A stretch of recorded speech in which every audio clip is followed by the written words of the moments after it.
جو اسلام کا پرچم لہراتا ہوا آگے بڑھا اور اس نے قبیلوں کے قبیلوں کو فتح کر لیا، گاؤں کے گاؤں فتح کر لیا، سب جگہ پر اس نے اسلام کا پرچم لہرا دیا، پھر بھی آگے بڑھتا جا رہا ہے، جو گاؤں جو بستی آ رہی اسلام کا پرچم لہراتا جا رہا ہے، جو آڑے آ رہا اس سے لڑتا جا رہا ہے، اور اسلام کا جھنڈا لڑتے لڑتے لڑتے لڑتے سامنے سمندر آ جاتا ہے۔ سمندر بہت گہرا، بہت لمبا، جہاں تک نظر ڈالتا ہے سمندری سمندر دکھتا ہے۔ اس نے اپنے فوج کی طرف نظر ڈالی، 1500 گھڑ سوار، 1500 فوجی اس کے ساتھ۔ اس نے دائیں نظر ڈالی، اسلام کا پرچم، اس نے بائیں دیکھا تو اسلام کا پرچم، اس نے پیچھے مڑ کے دیکھا تو اسلام کا پرچم، سامنے دیکھا تو سمندر۔ چیخ پڑا، اے اللہ اب کون سی بستی موجود ہے جہاں اسلام رہ گیا ہے؟ اے اللہ میں نے دائیں بھی اسلام پھیلا دیا، بائیں بھی اسلام کا جھنڈا لہرا دیا، پیچھے تو اسلام فتح کرتے ہوئے آ ہی رہا ہوں، سامنے سمندر ہے، اب ہم جائیں تو کہاں جائیں؟ میری ابھی پوری زندگی پڑی ہوئی ہے۔ اے اللہ آسمان سے اب کوئی فرشتہ نازل نہیں ہوتا، اب کوئی وحی لے کر نہیں آ سکتا ہے، مجھے معلوم نہیں ہے اس سمندر کو پار کرنے کے بعد بھی کوئی بستی رہتی ہے۔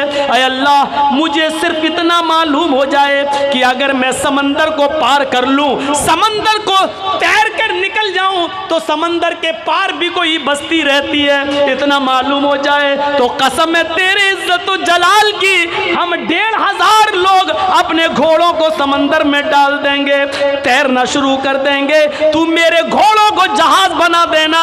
اے اللہ سمندر پار کر کے بھی ہم چین سے نہیں بیٹھیں گے اس وقت تک جب تک کہ ہم اس بستی پر بھی تیرے نبی جناب محمد رسول اللہ کا جھنڈا نہ لہرا دیں۔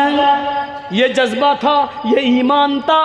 ہم تو اپنے گھروں میں اسلام نافذ نہیں کر پا رہے ہیں، ہم تو اپنی بیٹیوں کے ہاتھ سے موبائل نہیں چھین پا رہے ہیں، ہم تو اپنے بہنوں کے ہاتھ سے اینڈرائیڈ موبائل نہیں لے پا رہے ہیں، ہم تو اپنے گھر میں اپنی بہن اور اپنی بیٹی پر اسلام نافذ نہیں کر پا رہے ہیں، ہم اپنی بیٹیوں کو فیس بک میسنجر اور واٹس ایپ چلانے سے نہیں روک پا رہے ہیں، ہم اپنے چھوٹے 12-13 سال کے بچوں کو موبائل دینے سے نہیں روک پا رہے ہیں۔ جو آدمی اپنے گھر میں اسلام نہ لہرا پائے وہ اپنے معاشرے میں اسلامی ماحول کیا پیدا کرے گا؟ ہم سپنا دیکھ رہے ہیں، ہم خواب میں مست ہیں، یہ کریں گے وہ کریں گے، یہ ہوگا وہ ہوگا۔ میرے بھائیوں یہ ایمان اپنے اندر پیدا کرنے کی ضرورت ہے، پھر اللہ کی مدد آئے گی ہمارے اور آپ کے اوپر۔